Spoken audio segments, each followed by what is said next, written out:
Welcome to the New Barbarians podcast. I'm Bill Mann. And I'm Mark Connors. We're here to deliver insights on how current market events impact the traditional investment portfolios of stocks and bonds that Bill and I traded on Wall Street. Today, we see digital assets as the next frontier for finance and investment. We're also here to explain how cutting-edge tools like AI and disruptive tech are the new barbarians at the TradFi gate. So instead of Mike Millikan's innovation on debt financing with junk bonds, today's barbarians at the gate are changing the landscape almost daily across regulation, legislation, and finance. So hit the subscribe button and let's cut through the noise together. Why TickBlaze? Again, I've used them once in a while, but you know it better than I do. Yeah, so TickBlaze is a trading technology company that is sort of catering to retail traders and a lot of day traders and people like that can access things like their broker of choice. It's broker agnostic, but things like interactive brokers, if you want to create your own algorithms to trade things for your own account. And, in particular, they have a lot of like technical trading strategies that are just available out of the box. And they sell these as algorithms to individual, like institutional traders, day traders, people like that. But they have a massive discount. So we'll put the discount code in there just in case anyone really does want to check it out. Hello, everyone. Welcome to the New Barbarians podcast. Today is Wednesday, November 19th. Today we're in New York City at Jenny Media Studios with Lisa Hough. This is episode 43. Last time Lisa joined us, we were on episode 21. So we've come quite a long way, both in terms of topics and the world changing around us. So we're very excited to restart the conversation with Lisa. Thank you. Me too. Well, Lisa, why don't you, for our audience, kick off why you're in New York and what has happened since that episode 21, a little wink at Bitcoin's max amount of supply, what we were doing in Texas when we filmed last, and what has happened since, specifically for Lisa Hough and her endeavors. Oh my gosh. Well, I think when we were in Texas last, did you come in town for the Adam Back event? For the Adam Back tour. Right. We had a little get together for Adam Back, who is the CEO of both Blockstream and a new Bitcoin treasury company called BSTR. And we hosted a little party for him. We had about 74 energy CEOs, family offices, all down at the Coronado Club. It was a great event. Thank you for traveling all that way. Absolutely. To come drink cocktails. It's happening fast. It was happening fast. And now we're in New York today. What would be interesting is what was the Bitcoin price during the Adam Back event? I know what it was. What was it? It popped to 112. It popped to 112. And now we're 90 or something. Well, we were 90 when we started filming. We are below 90 now. Right now? Yes. Oh, I haven't even looked today. Yep. Oh my gosh. Yep. On The sale. heck, people. On sale. Go buy folks. some Bitcoin. So Turn off your video and go out and buy some Bitcoin right now on Unchained, our sponsor. We'll come back to that later. So it broke through the 50-day and then kept going, huh? Yep. Oh my God, it's awful. No, it's always exciting. I love a major pullback. You can really tell who's in it to win it. It is like a dandelion in the wind, these moments. The Bitcoins just splatter into new hands and fields far and wide. Like everyone's like, well, how does it get distributed? Like, have it go down 10%. Yes. It'll be distributed pretty quickly. Well, so so we are in New York. You asked what we're doing here. I was here this week for Natalie Brunell. Many of you guys know her. She's got hundreds of thousands of devoted fans and followers. She's been guiding people through Bitcoin education, helping just the everyday person understand Bitcoin since 2018. I think she started her podcast maybe in 2020 or 2021. One of her first guests was Michael Saylor, and kind of the rest is history. But she published a book, and it was released yesterday. There was a dinner 2 nights ago, and then 3 or 4 parties last night. Yep. And just a whole bunch of people gathered in New York. And the interesting thing is that no one talked about the price of Bitcoin. Once you get Isn't that funny? That is 300 people in a room for a Bitcoin party, and the price doesn't come up not one time, which is what I love. And to me, it's going to PubKey and talking about the book launch. You're in the room with folks from some of the Bitcoin treasury companies. You have guys like Larry Lepard, Salt of the Earth. Really is. Lisa's there with her daughter, and you see people who we saw at Bitcoin Prague. You see people that you've seen over the years, and now they're gaining prominence, business footings because of the adoption. To have Natalie Brunell be on regular on Fox or on other I love it. would not have been guessed a few years ago. So she told kind of her origin story at dinner. She had a dinner for 16 women 2 nights ago, and she filled us in on basically her history in the broadcast world. And, she was a news person. I think maybe she was with ABC or she was with one of the big networks, but she was like the person that they'd throw out onto these weird and sometimes horrific stories.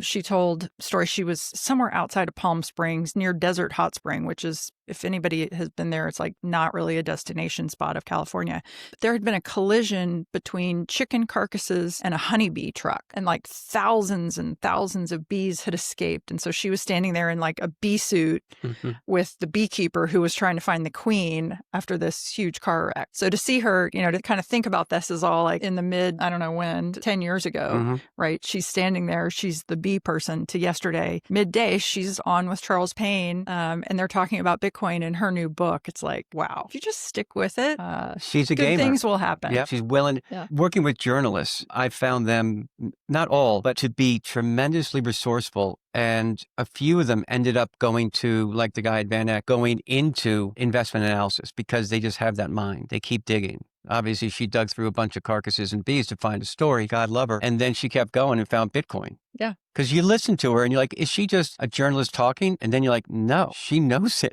She knows it so well. Yeah. Back to what Debbie Goins said. She knows it so well that she's able to write a shorter email. The joke is, I would have wrote a shorter email, but I didn't have the time, because to understand something so well and deliver it, you have to know it really well. And she does. Why you're here. Because you know the game. I don't know. I keep learning. I tell you what, I feel so lucky that we're all here. And I had a really interesting breakfast this morning and actually learned that I'll give somebody else a shout out. I didn't realize that Hunter Horsley from Bitwise was also kind of in the marketing, in the message spreading business before founding Bitwise. So it's, good communicators like both of you guys. Like it's no shock that, good communicators in every industry sort of rises to the top. And here we all are, kind of in the Bitcoin space. The broadcast space too.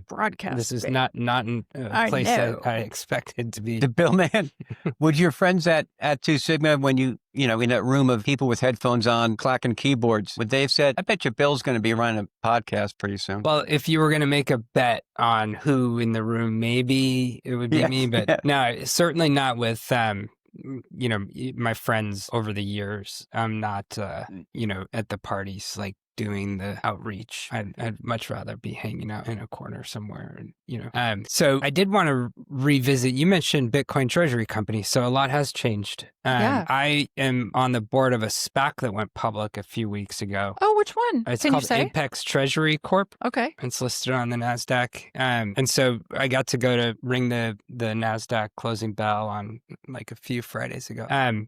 So that company's ultimate intent is to be in this space. And, I believe we're going to talk a little bit more about energy and data centers and things like that. So my involvement in the space has evolved quite a bit since we last spoke. I think I was probably just starting to talk to this company about joining the board when we met. And then, in terms of communication and making pitches, I've been making pitches for other things as well that are a little bit less public than the publicly traded company, and less focused on, crypto there, but certainly always going to be focused on AI in particular and its application in finance, but also, investing in what you mentioned, Debbie, what she and I have been doing and continue to do is advise fintech and data companies on embracing AI. So I don't know, what was it 3-4 months ago now? Maybe it's 5 since we spoke. Yeah. With Lisa, April. Yeah. Okay. Oh, that long ago. Wow. Maybe early May.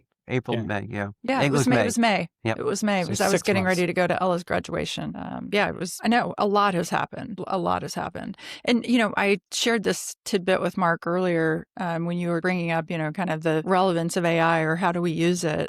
Fun fact that I discovered recently because I always like to just bring things down to like the most human level of like, could we possibly be wrong about something, right? The mainstream, I'm so tired already of the CNBC and all of those people talking about the AI bubble and this, circular financing of all these projects. And it's like, okay, could you just dig in and do a little more homework on where we really think AI is going? And it's reminiscent of the early days of the internet. I want to ask Marcus, do you know the first company to build a consumer website on the internet? So you could go, www.thiscompany's.name.com and place an order. You'd never guess. It's Pizza Hut. Oh, wow. Pizza Hut. And you can go look at that first template of their website. It's still out there. You can find it. And it's just this really not attractive.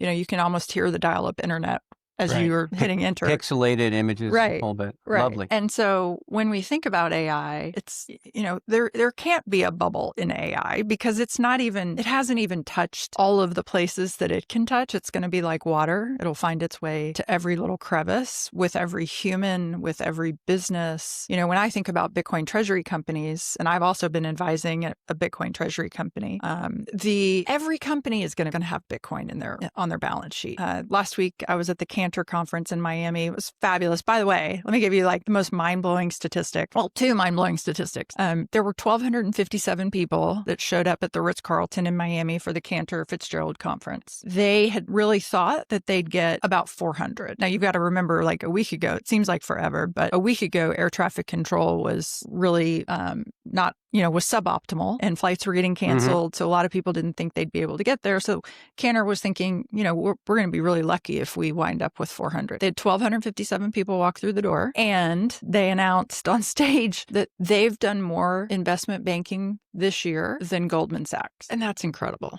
right? That stat's going to rattle around the hallways at was it One West or wherever the Death Star is down Goldman's headquarters. They're not going to like that stat. I mean, Cantor Fitzgerald. I mean, I love Cantor. I've known the Cantor team, certainly in Bitcoin for several years. But when I was trading gas, my favorite broker was on the 101st floor of the North Tower. And, I've been a Cantor fan for that long. So I love their success. They had every business leader, certainly all the Bitcoin companies, a lot of the crypto broadly. Paolo from Tether was on the main stage at lunch one day. He's a must listen to. That interview is a must listen to interview. Michael Saylor was there. Michael's presentation is a must for anyone trying to get their mind around, where the future of the credit markets go. Anyway, I thought the statistic, they've done more investment banking than Goldman Sachs. Nothing makes me happier, actually. And I don't hold a grudge, but I was married, not anymore, but my former husband worked at Goldman during the great financial crisis. And they let 3,500 people go the week before they paid bonuses, which did not feel great. Just by happenstance, they did that. I think they planned. I mean, I think they did it because they could. Yes. And I don't hold a grudge, but I think so. If you hold Bitcoin, again, my favorite place is at Unchained. If you hold Bitcoin and there's going to be another crisis, who's going to take your Bitcoin away? No one's going to take your Bitcoin away. Well, if you hold the Bitcoin, and you wrote a funny article the other day. I'm not sure if you meant it to be funny, but you said, like, can the real Bitcoin stand up? Like, there's a lot of paper Bitcoin, apparently. If you hold real Bitcoin, no one can take your Bitcoin away, right? That's the beauty of it. Like, that's your takeaway for anybody that doesn't, maybe hasn't entrenched themselves in, like, what's the magic of Bitcoin. And I speak to a lot of women. I speak to women's groups. I speak to anybody that'll listen. If we're being honest, right? I go to the opening of an envelope. Like, I'm very happy just to try to orange pill the person on the plane next to me. But it's the only form of property that can be held by every human on earth, regardless of property rights, right? That's the magic. So, and I want to come back to the Cantor. We're going to put the Cantor last year versus this year, that conference. You have some numbers on that too, about you and I starting this, about when we started it, and then the David Sachs. But before I do that, on the everyone can hold it. Lisa, Bill, and I have been in the investment world and for a long time, and we understand finance, and we're a bit maybe jaded about the world. I think less so these days. To let you know where Bitcoin's reached, this after being at Bitcoin Park with one of the college volunteers who I spoke with, he asked me to speak. Actually, and Ella's in that group, at a group of colleges. He then put me in touch with a group in Kenya called CORE. 38 students some were graduated, but most in college still, got on the call. And one of the questions was, but how do we have it distributed to everybody? These guys are in Kenya and gals. They're not just worried about themselves. They're saying, how can we all get it done? How can we make sure that it gets distributed so it doesn't? They're asking the right questions, and they're asking it for everybody. It is way moving to see the spirit and optimism and the care and interest, as you said, of I'm humanity. not at all surprised by that, because in Africa, so I've been to the African Bitcoin conference now a few times, and is the single largest distribution of users is in Africa. Right. You have the adoption there is incredible. And that shouldn't really be a surprise to anyone, because unlike the US, where, if you live in Texas or you live in Wyoming, you live wherever, you all use the dollar. In Africa, it's not that way. Right. And forget how many 100 currencies there are. But when we think about what the purpose of money is, and I promise this won't be a TED Talk here, I won't rant about it, but there's one commonality that we as humans share, and that is language, right? We all speak, we all seek to communicate. Money is on one side of every transaction, which means that money is part of the communication network. And Bitcoin is the only money where I can communicate with you if you live in Nairobi or Kazakhstan or India, right? This is the global communication layer. Yes, it's the global monetary network, but it's the only way that every human on Earth can communicate with another human. And so if we think about... And when you say communicate, it's not money. How is it other than... We communicate our preferences, okay, right? I buy things because it brings value or use to me, but I can only buy things that, are within kind of the dollar hegemony system. Maybe I occasionally buy a pair of shoes and they get shipped, and my bank does the financial magic of converting, because the vendors take euros, right? Or I ordered wallpaper from a vendor that's based in France, and so the banks do the magic behind the scenes.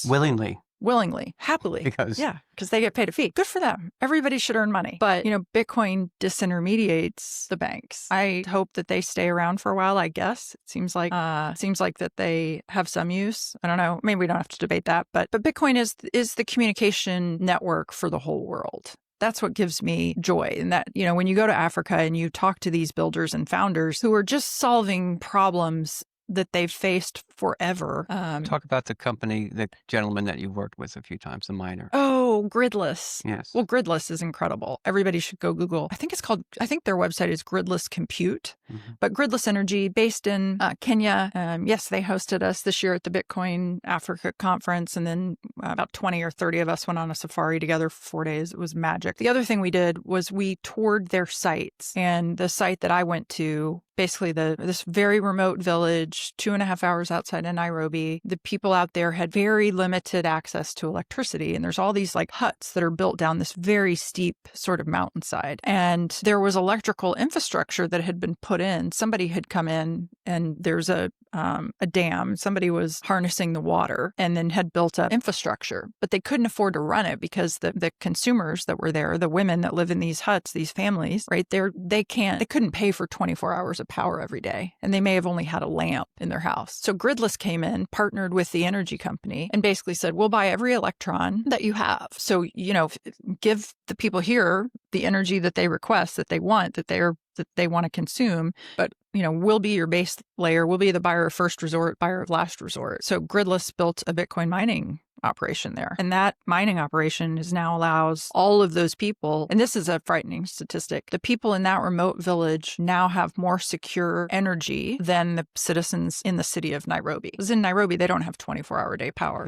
But the people in this remote village have more secure access to energy, which means it's safer. Their kids can, watch TV, do their homework, read a book, you're cooking. Life outcomes are stronger, all of those things. Water sounds more dependable than wind and other sources. Well, and that infrastructure was there, right? The infrastructure provider just didn't have a tenant that could buy the electrons full time. So Africa is more, the fact that you said that's more distributed there, my engagement with the students, it's not surprising because their interest in having a borderless money and having electricity is, obviously, folks, maybe a little more than being in Darien or New Jersey or, in Rhode Island, because we have such sound infrastructure. But the story about what Bitcoin provides is still falling on deaf ears a lot in the U.S., less so, Cantor Conference evidence. But the people who aren't served by the banking system, by the energy, by the infrastructure, are really moving the needle in utility and use cases. And isn't it so different by what Bitcoin mining people think provides or takes from our culture and our environment versus what it delivers in Africa? Aren't those two different themes out there? And this is going to be the segue to you, because I needed to hear this 5 times before I understood what you and Dan are doing. Yeah, thanks. Well, so Dan Morrison is my business partner and the brains of the operation. I give him all the credit in the world. About 3 years ago, we started looking. Basically, here's what happened. So I am very active on social media. I post a lot on LinkedIn. People just reach out to me and they say, hey, I've got this Bitcoin mining project, or I have an energy project. Like, can you weigh in? Can you give me your 2 cents? And I would, basically toss it over to Dan and say, does this look interesting? He's an off-grid Bitcoin miner in New Mexico. He bought about 55 gas wells. What's an off-grid? Off-grid. So 2 ways to connect to energy. You can plug into a socket that's already there, right? This is a grid connected studio. You plug in, there's an outlet, everything works. But if you're out in the middle of the oil sands or the Permian Basin, or as Dan calls his operation, he's on the fringe of the fringe in New Mexico. So where he is in New Mexico is the fringe, but he's on like the fringe of that. He bought 54 gas wells and he has a gathering system and a pipeline. The gas comes to a central spot. He has generators and he takes the gas, puts it in the generator, creates electricity, and then attached to that has what's all intents and purposes a shipping container full of Bitcoin mining machines. So he's powering his Bitcoin mining machines, not connected to the grid, right? He couldn't just like in this field of sand in New Mexico go plug in anywhere. He had to create his own energy source. Why that's really valuable and why and so this is really what we started doing. We started going to other companies, public and privates in Texas, like where we had relationships. And we said, gosh, surely you're facing the same problem, because where Dan is specifically, his pricing point is Waha. And at times, Waha can be a very depressed market. In the spot market or the day-to-day for Waha. West. I don't know what it stands for. I have forgotten. I've known that and it has left my brain over time. I never traded Waha. I always traded the East Coast markets, but is not unusual. And I think the statistic like a year ago was that like 70% of the time over a 12-month period a year ago, so this is a little stale, it traded less than 0. So if you're an energy producer and you're having to pay someone to take your gas, like that never works. No. So, Dan, through trials and tribulations, and he says he made every mistake possible when he got into this business, you can basically take a molecule of energy and monetize it at with much greater value than if you were to sell it, right? Because let's say that Waha isn't negative. Let's say that it trades where Henry Hub is. I mean, the Hub has been trading kind of plus or minus 250 for, maybe we look at a 5-year chart. I don't know what the 5-year is, but let's just say it's 250 or $3. If Dan can monetize it by making Bitcoin and then selling Bitcoin if he wants to, right? He's now turned that energy into instead of $2.50 an MMBTU, he's turned it into like $7 an MMBTU. That's really valuable, right? Is that because of his off behind the meter? Because he can then just sell it for Bitcoin, right? He's transforming the molecule. It's no different than if you take raw material for steel and then you transform it into steel and then you're able to sell it for a higher value, right? He's taking the raw ingredients, transforming it into the most powerful molecule from a monetization standpoint. I think, I won't speak for Dan, but I mean, I think his preference is to keep the Bitcoin, is to not sell it. But let's just say that you are, a very large, you're Apache. Let's just say I'll use a public company. You're Apache or you're EOG, and you have molecules that are at disadvantaged locations through the US. Why would you not be mining Bitcoin? Yeah. And so from the layperson in finance, maybe Bill's research background's deeper into the night, we think everything's fungible. It's gasoline, it's natural gas, but you're saying there are markets and there are dislocations for reasons of access? Yeah. So in the United States, again, it's been a long time since I traded, but there is a spider web of natural gas pipelines. And as you can imagine, in some locations, they're more valuable than others. When I traded, my area of expertise, I was a market maker in the Northeast, which is one of the most heavily constrained. They called it the widowmaker market. Like, you did not want to be in this market unless you knew what you were doing. And, I've always said that our success, so the group that I was at last was PG&E, the National Energy Group. We were based in Bethesda. What really allowed us to have success was that we had assets. We had huge power plants that were up here in the Northeast. So we could trade around our assets. It wasn't like we were just, is the price going higher or lower? We're going to make a bet. We did do some of that, but we really optimized the hard assets that we had. We had like 4,500 megawatts of generation capacity. We had contracted pipeline capacity with the pipeline companies. And then we had, I think, like 3 TCF, 3 trillion cubic feet of gas in storage facilities in the Gulf Coast. So we could arbitrage the entire eastern seaboard, really, starting in Erath, Louisiana, where the Henry Hub, which is the delivery point for the futures market, we could optimize up the value chain.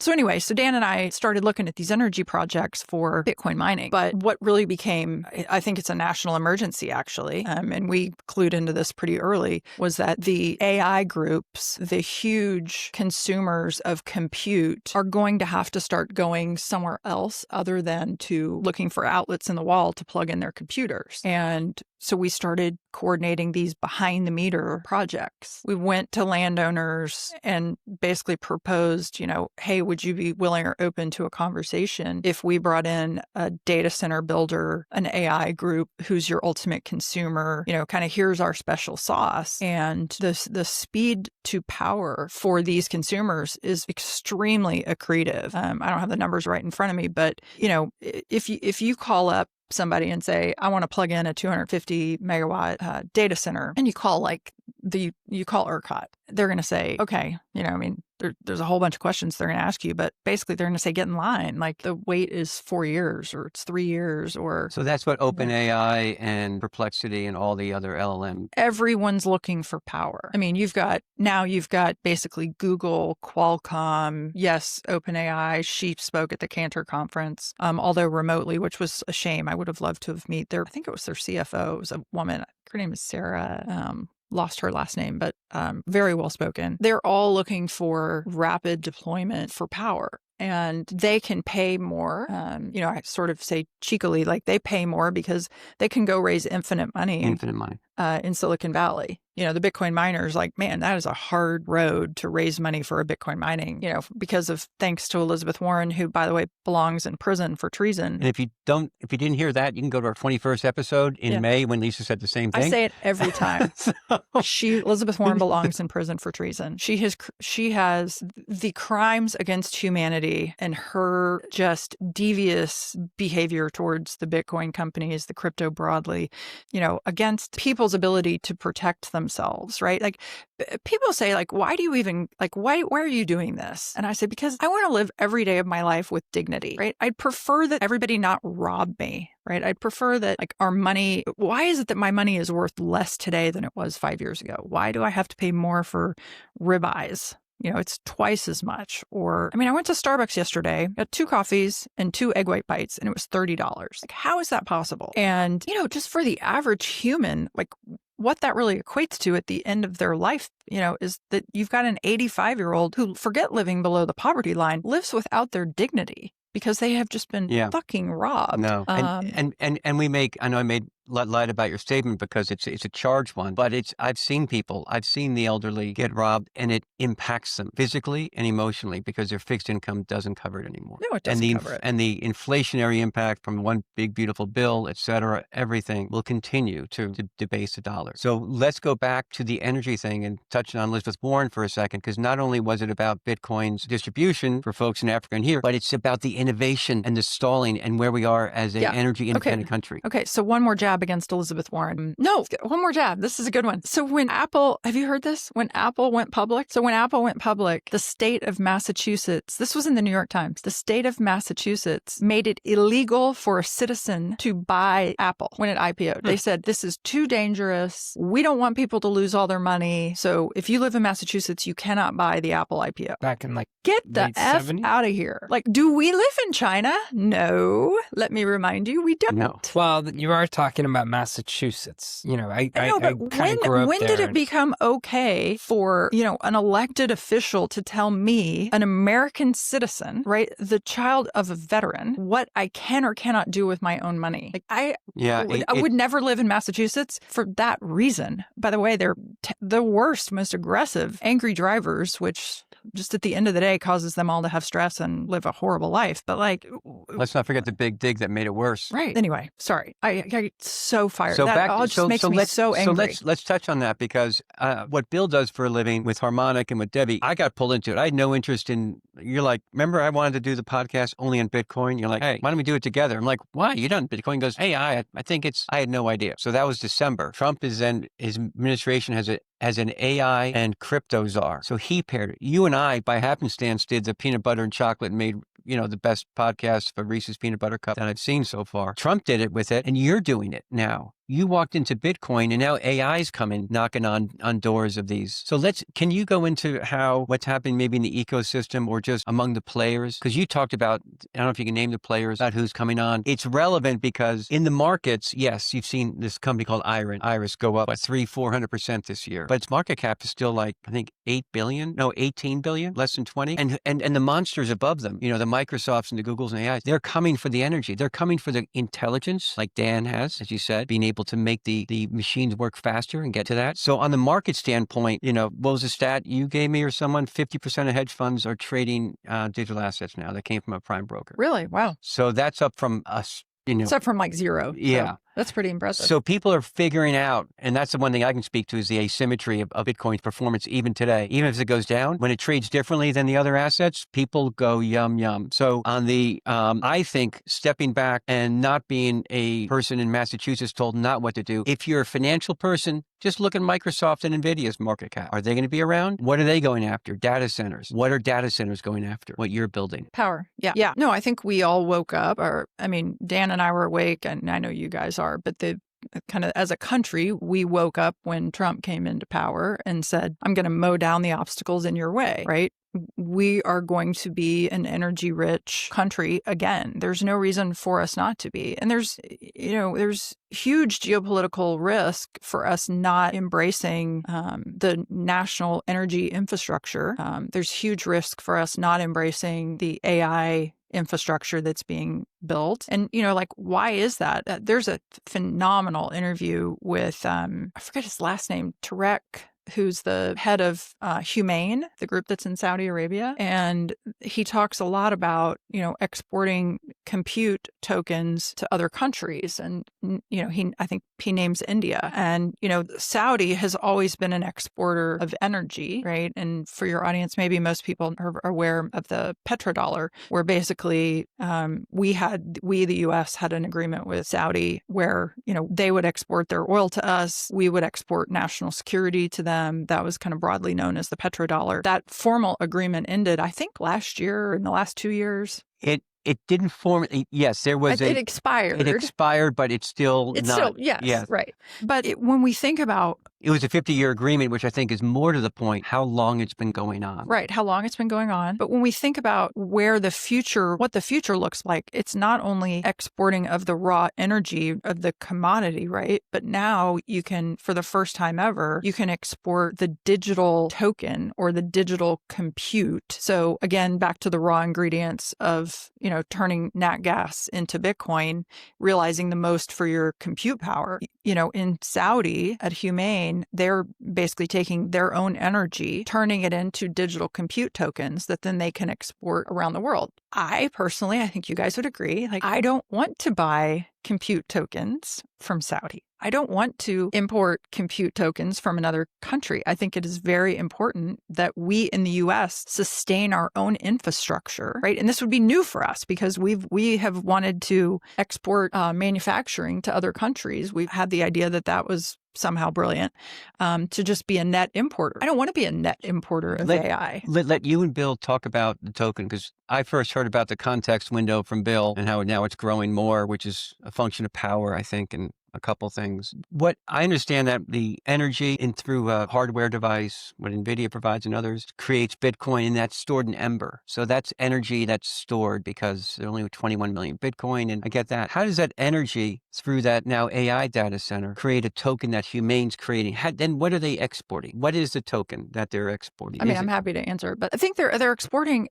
intelligence, right? So whether or not that intelligence is then channeled for medical research, it's, people building the future of online pizza ordering. I mean, it really runs the whole gamut. AI, again, will be like water. It will find every available crevice. It will improve every available crevice of opportunity. I mean, I use it in a very pedantic way every day. If I write for LinkedIn, I'll use it. If somebody called me and said, "Oh, you used to make this chicken dish and it had this in it and this in it and this in it," and I wasn't at home with my little recipe, 1950s housewife recipe box. So I put the ingredients into ChatGPT and I said, "I used to make this, and this is basically what it looked and tasted like," and it gave me the recipe. Right? But we're going to use it to improve nuclear technology, medical technology. I mean, so we'll be consuming the knowledge. So it's the tokens that are created are really the opportunity set of intelligence that they're, the large language models require energy to go after it. So where Bitcoin is stored energy, the AI tokens, am I right or wrong here? You talked about the 18-wheelers that last time we talked about, every time you do a prompt, you feel guilty because you know that it's, 20 gallons of gasoline or You whatever. have guilt over AI prompts? He was joking. I haven't said a word. So, first of all, my constitutional rights were trampled in the global financial crisis. So in what way? I had a contract to stay at AIG after they blew up, and Barney Frank and Congress started asking for our names so they could go after us personally. And then Barack Obama got off of a helicopter and said that he was going to go after those fat cats up in Wilton, Connecticut, where I worked, and get our bonuses back. And these were retention payments that were paid around the same time as bonuses, coincidentally. But that's the only reason why we stayed there. And I've spoken about AIG and that, but specifically, I had a contract that the President of the United States said he didn't want to honor, and that's the Constitution. It's a written, signed, ironclad contract. So there's that. I agree with a lot of what you said about Massachusetts generally. Where's Barney Frank from? Guess. You take a guess. So yeah, I feel kind of strongly about that. And I never really had any political beliefs at all. People say libertarian. I was like, I don't want to be associated with that either. Nothing. I don't trust politicians. Anyone that has an inherent conflict of interest is problematic. Anyway, getting to compute tokens, is that something you can use to buy space from an open AI? Usually you have to pay them money to use their service. Is a compute token a currency? I think that when you watch the Humane interview, I mean, they're talking about basically taking all of their supercomputers, so all of that compute power, right, and being able to share that with countries that maybe don't set up the infrastructure. Got it. Okay. It'll be cloud-based, yeah. And right. it's more of a consumption model, I think. Yeah. So if you're thinking about a refinery, maybe, I'll give another example. I mean, this is not directed at Massachusetts directly, but in the portion of the United States that's in the PJM electricity grid, right? The Pennsylvania, New Jersey, Maryland, those people have faced significant power price increases. And so they hear Bitcoin mining and now they're hearing AI and, oh, these people are using all of our energy. Well, okay, but energy is at its base layer. It's an issue of national security. And what the people in that region have done is listen to the greenwashers. And they, in the last 10 years, have shuttered 20 coal plants because somebody decided we all ought to use our toilet paper twice and everyone should recycle everything and you should recycle your foil and you should reuse your straws and, this is all going to make some gigantic difference. And really where they find themselves is now in a deficit and in energy poverty because there isn't enough power for them to grow their own local economies, right? And so they have put themselves in the weakest position of all, which is you're just a price taker. You have to pay what people want for the power in order for you to get it. So they should have taken their rich natural resources in the areas, and they should have, in my opinion, continued to utilize those resources at the highest value that they could. What they've done is they've shut down coal plants. You and I were talking last night at PubKey, and I really want to credit the person that shared this statistic with me because it's fabulous. Can't remember who said this though. It might have been Andrew at Strategy who said that China produces 52% of the world's coal, and they use 54% of the world's coal. Right? They're building one new coal plant a week, and they're growing their economy. And we have gone way of the greenwashing, the brainwashing, the Elizabeth Warrens, the people that want to keep us all poor, when wealth is a result of energy. And go with that. Yeah, wealth is a result of energy. So we want in our country, we need for energy to be put to the highest, best use of it so that it accretes to us all naturally. If we like in Texas, so we have abundant natural resources in Texas, we have ERCOT, who has been very collaborative with working through new generation. There's the Texas Energy Fund, which is looking to build more generation. It's a very collaborative nature. And so it's no surprise that a U-Haul truck from California to Texas, it's 5 times more to get a U-Haul from California to Texas than it is 5 times more expensive than it is to go from Texas to California. Everybody wants to live in Texas. It's not because the weather's great. It's because there are business opportunities. And why are there business opportunities? Because there's energy. All of these things are connected. And so, what Dan and I have, really just honed in on, we kind of just fell into it by accident, is going to our networks, folks that own huge swaths of land, going to these landowners, going to the pipeline companies, and then, really going to them and saying, would you like to build a data center here? Or would you be interested in going through the process of what that might look like to you? And in many cases, right, these are large family offices based in Texas who, I won't speak for them, probably don't need the money. They probably live with dignity as it is. But, if you live in Texas and you're part of the energy ecosystem, you realize that really what you're doing is you're building for the greater good. And, we want Texas to remain prosperous. So we want the data centers here. And that's a common one. The greater good also supports them and their next generation. Supports them and their next generation. And it's also and I think this is what keeps me going, it's also a matter of national security. It's, having the data centers that produce the AI compute in this country is preferable to importing the AI tokens from China, India, Saudi Arabia, right? We need it to be here. We need to take our land, our natural resources, and, keep the value within our own borders. There's no doubt that we're going to an intelligence-driven model where, we're inviting the toll booth operators to then leave. We're inviting the clerics to now leave their clerical positions and elevate your term and one of Bill's mantras about higher, better purpose. And as you said, we went from wood to coal to nuclear, but we never stopped using wood. That's what Lisa and I were talking about. We will always use as much energy resource and get more yield from it because technology. Yeah, so that is a misconception, I think, certainly by Americans. I won't speak for other countries, but in America, we have this, we've got this narrative going that the energy transition is going to go to, in Houston, driving down I-10, basically right at the energy corridor, there's this huge billboard, and it's like, Houston will be green by 2030. I find that to be so offensive. Not that I don't love clean water and clean air. Of course, we all do. But it's ignorant to think that we're going to go to green energy, period. There's been no time ever in the history of the universe of, man and creating energy from 2 wood sticks where we haven't had a compounding energy usage. And so I think what you and I were speaking about is, so the first time the 2 words energy transition were used together was by a nuclear scientist, and it was like in the 50s. That was the first time that was ever, and really what he was speaking about was the state of the atom. Right? The energy transition. We've adopted it to this crazy greenwashing narrative, which hasn't worked, and we all should quit, talking about it immediately. And don't take Lisa's word for it. Yep. Just look at the data about what clean means, whether it's it's ripping natural resources out of someone else's backyard so your cars run clean. There's intelligent things to do. But the greenwashing is a real problem. So, but to get back to the wood, every time we've transitioned from one source of energy to another, every time we haven't stopped using the initial energy form. So when we quit using wood, right, to heat things as a primary, which by the way, they still do in Africa. People still burn wood in their house so that they can cook over an open flame. time, which is crazy terrible for health outcomes, by the way, obviously.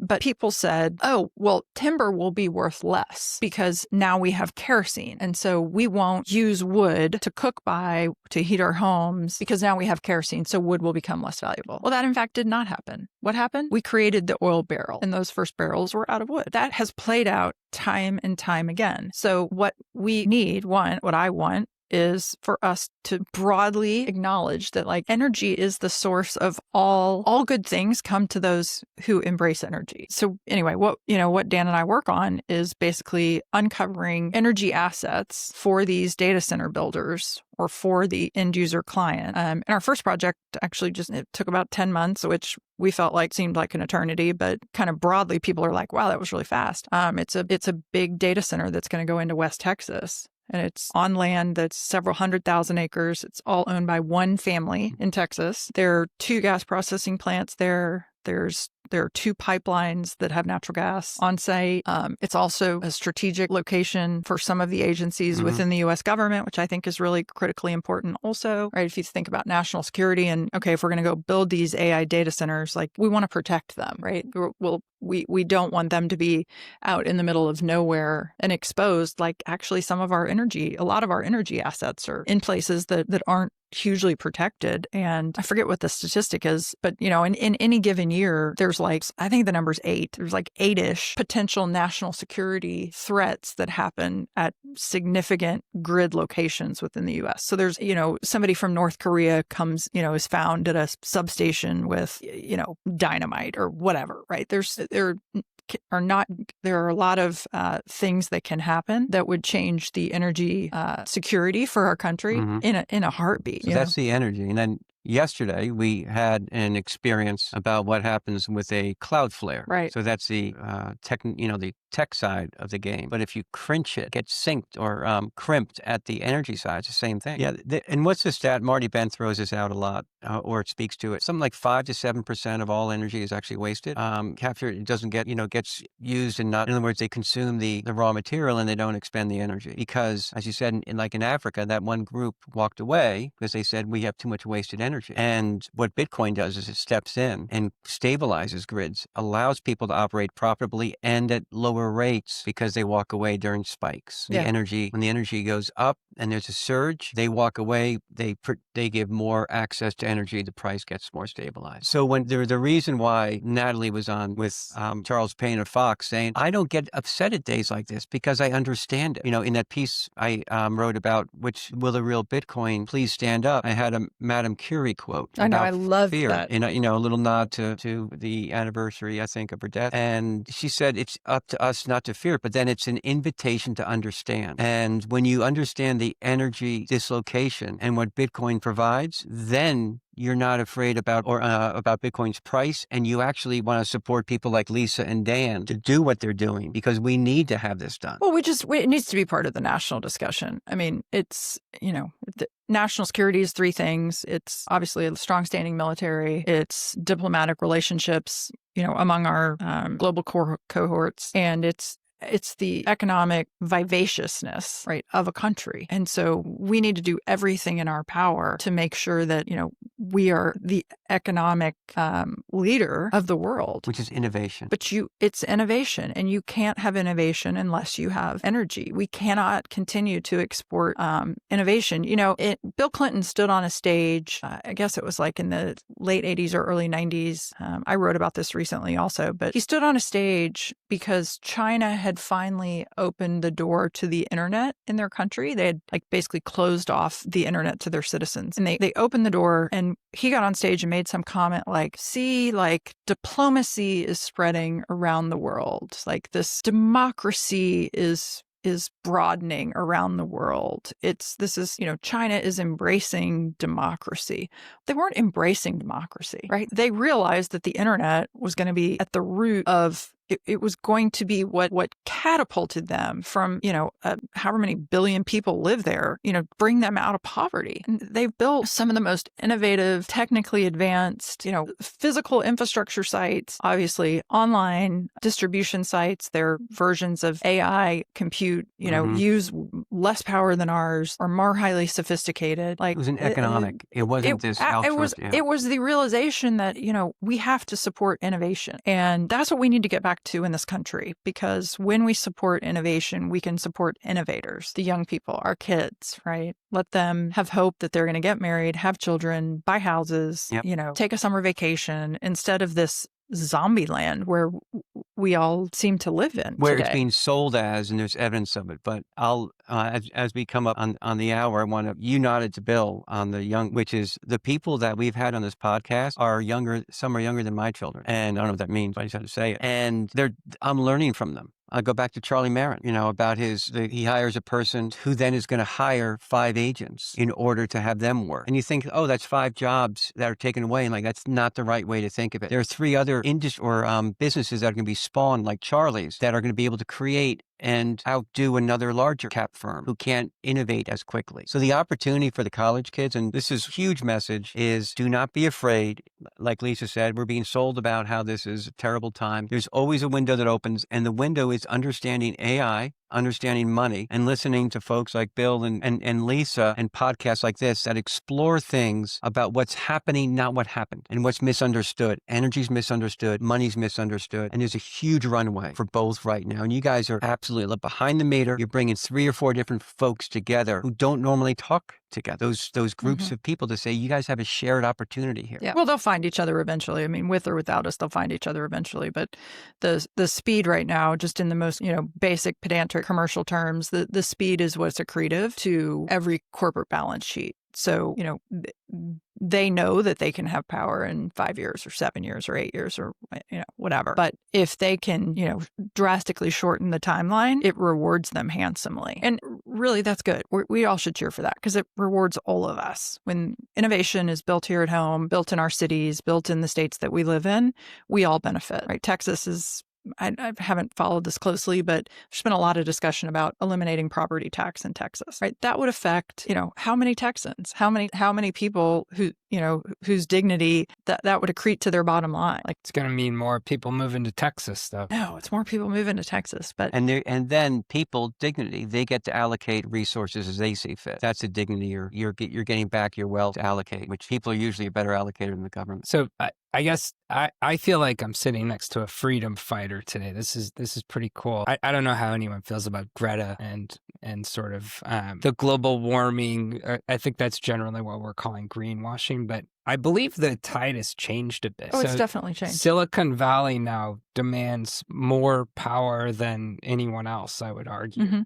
Correct. And I don't know if I ever felt guilty about using LLMs in particular to do research for me, but yeah, they do use as much energy as an 18-wheeler or, what I can't even imagine. I run like 3 at a time. Like, I don't really even want to know how much, carbon footprint I take up. But here's the thing. I love that you take up 3 at a time. And I love that you have a carbon footprint, because when you're doing that, Bill, if you write or say one word that affects somebody who's living on Social Security or somebody who has a mother who's living on Social Security, and a light goes off for that person, and that person starts to think about the world with hope and they find their own purpose, right? When we have purpose, we have better health outcomes. Right. If what you do affects one person, it's all worth it, right? Because you don't know that young person or the young people that you're working with, one of those people could become president. One of those people could be in a situation to affect change somewhere around the globe. When you have faith, right? I was talking about this yesterday with somebody, the Tether. So please go watch from the Cantor Fitzgerald. Please go watch Paolo from Tether, most important company of our lifetime. His presentation, his very last slide was, "Let there be light." Right? It reminded me of Bukele from El Salvador when he did his Tucker Carlson interview. And Tucker said, "I don't understand how you got the gangs out of El Salvador. Like, did you have a business plan, or how did you do it? Like, what was the first step to doing it?" You can sort of hear Tucker asking this question, right? And Bukele pauses and he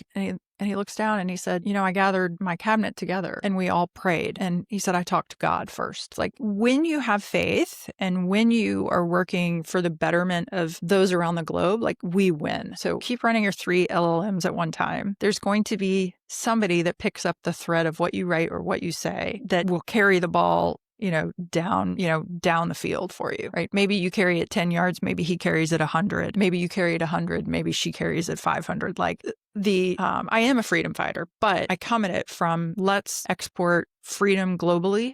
And it all begins with freedom of thought, right? Freedom to hope, freedom of thought, really protecting your own time. Like Kathy Wood, is a kind of a controversial investing figure. One of the things she said years ago, when I heard her on a podcast was, she wakes up and she talks to God every morning. It's like she protects that time. And when you set yourself up very intentionally during your day, and you, instead of turning on CNBC and just taking in that, whatever they're telling you they want you to think, either directly or indirectly, when you reflect to Madame Curie, when you reflect to something else, that's when your brain can really function at its highest, at its best level. So keep going. That was a very existential response to that. I was just going to say, I think there's a good ROI. Like, I'm going to make my own money on this thing, and that's going to make it worth it. But those are all incredibly powerful, again, existential thoughts about what we're doing and kind of bringing this to other people and potentially bringing light to the world. And, I think we're talking about God and everything. Yeah. Well, but if you think about AI or what any of the, what's the real benefit of a computer, right? It's the ability to think and reason differently than perhaps you have previously. So, and I'm not endorsing Harvard, but if every child around the world could log onto a computer and get a Harvard education, I would wager that we as a world would be in a better place, right? But so many people are disappointed in what they've done so far in their life. They don't think that they're going to be able to make a measurable change. And I think that's the light that goes on when you understand Bitcoin is like, oh, wait a minute, I can make a huge change in my own life. And that change starts with protecting my dignity 50 years from now, right? Because I have said on podcasts before, like, I really thought there's no way I'm ever going to have enough money to live to 97 years old, which is how old my grandparents were when they died a few years ago. When you have Bitcoin and you realize, like, just don't fuck things up. Like, the value of this goes up forever, right? Don't be a crazy consumer of goods. Just chip away a little bit of Bitcoin at a time. The value of it will go up. With that is this knowledge that my dignity will be preserved. I won't be 62 living under a bridge, which was my greatest fear. It was like, oh, I'm going to be homeless. I'm not married. I don't have anyone supporting me. How am I have this little bit of money and I'll work, but is that if I work for the next 10 or 15 years, is that enough to get me to 97? That's a real fear. When you understand Bitcoin, that fear goes away, right? And you give somebody dignity back. Like, I will be okay. I can take care of myself. And then someone else. It's a compounding effect. And then you just want to pass it on. You want all the young kids to, it's like, gosh, if you start buying $5 of Bitcoin a week or a day, let's say it's a week. I mean, those are measurable dollars if you're 22 and you're going to live to 97. So 529 plans are good, but Bitcoin is probably better. I just went through this and my daughter joined a public company. And so she graduated from college. This is her first, job out of college. She's 22. We just went through her whole exercise of how much am I doing in a 401k and a Roth and Roths are the best. It's worth figuring out. I mean, they've got to figure it out at 22. They can't. I don't think I started saving money until I was in my 30s. I mean, which is like, Yeah. And this is a good time to put in our nod to some of the folks that help us put this on, Lisa, when you talk about planning. I have my stack, majority of it at Unchained, with the rest of it coming in now that they have the IRA. And I suggest you go to unchained.com, and it's newbarpod10 is a discount code, and unchained.com, newbarpod10. So it'll be in our show notes. Definitely look it up. And Bill, do you want to speak to any of the entities that you're working with on the research side? Sure. I've mentioned TickBlaze in the past, and I spoke to the CEO last week. There are some exciting things coming up for, quant researchers that want to use their technology. It's actually free to download as a retail trader. And, I think the idea is you can then turn it into a systematic process that could become institutional. And so we'll put the discount code in the show notes for that as well. Perfect. And then Lisa, if people want to reach out to you, do you want people reaching out to you? Yeah, I'm always happy. I'm gonna get back on social media. I did a 20-day water cleanse last month, and I deleted all my social media from my phone. And It sounds like more than a water cleanse. it was so nice. Good for you. Hold on, see, that must have been a dopaminergic Cleanse all that clutter out of your brain that's occupied by this. detox. Oh, it was incredible. Yeah. Incredible. Is that why the equity market's lower? Because you're not using social media? Oh, geez. I don't know. We didn't even talk about Japan. That's so outside my area of expertise. But gosh, I think I think generally people feel very perplexed. They don't know what to do. They don't know how to directly help themselves, right? There's fear everywhere in the markets. I have no sponsors. I work for myself. Bitcoin is the best thing that you can do to protect your dignity into your old age. You don't need to be an equity analyst. You don't need to go back to school and get an MBA. There was this woman who called me recently and said, well, I'm in my 60s and I think I'm going to go back and get my MBA because I just am not financially set up well. And I'm thinking, oh my gosh, okay. Please, if you're interested in all of the things that an MBA might bring you, go back to school by all means. But really? No. I don't know me. I want to figure out how to get my dahlias to, be 7 feet tall next year and have 4 times as many blooms. I am not going back to school to get my MBA. I'm just going to own Bitcoin, work on my dahlias, work on some energy projects. No, I'd love people to reach out. Send me a message on LinkedIn if I can help in any way. I have long said I will give 15 minutes to anybody who reaches out to me on LinkedIn. Send me a DM. We will set up a Zoom call. I will tell you that I now do it selfishly because nothing gives me more joy than when somebody approaches me somewhere and says, we started a business after we had a call with you. This actually happened to me at the Bitcoin conference 4 times. We started a business. We reached out to you. You pointed us this direction or that direction. And now we have funding from, and they'll name one of the VCs and they'll say, we have funding from this company and we're a live business. And thank you so much. One of the kids he's not a kid. One of the young men that work for Michael Saylor came up to me last week in Miami. And he said, I thank you so much. We had this call on LinkedIn and you told me to do X and Y. And he was at Harvard Business School. And I said, look, you need to start a Bitcoin club at Harvard. You should call my daughter, get involved with the Bitcoin Students Network, this global group that she co-founded. And, I don't know, I may have given him another suggestion or two. He now works for Michael Saylor at Strategy. Yeah. They own 640,000 Bitcoin. He has the coolest job. It's there. It's in Bitcoin. It's with the companies you're working with. So I agree with you. Your network is your most valuable tool and you've got to protect it, right? I'm always willing to open my network if I feel like somebody's got the heart for it, right? Because I feel like we're all in this. We really do care. Yeah. We're purpose driven in this mission. And so I can ever help. Yeah. Reach out. Send me a LinkedIn. Thank you. I love to meet new founders. Meet, make, propel. Well, I think that's going to be it for us, folks. Again, come back to Harmonic Insights, Macro Case for Bitcoins, my Substack, and please like and subscribe. We'd love to get Lisa on again. Bitcoin is maybe for our 121st episode or maybe earlier. Love to. At the next order of magnitude. All right. Mark it down. Thanks for having me. Thanks for Good coming. to meet you in person. Yeah, you too. Hey guys, if you got anything out of that last segment, don't forget to like, comment, and subscribe, as it really helps us grow the podcast and bring you great content. Thanks for the support.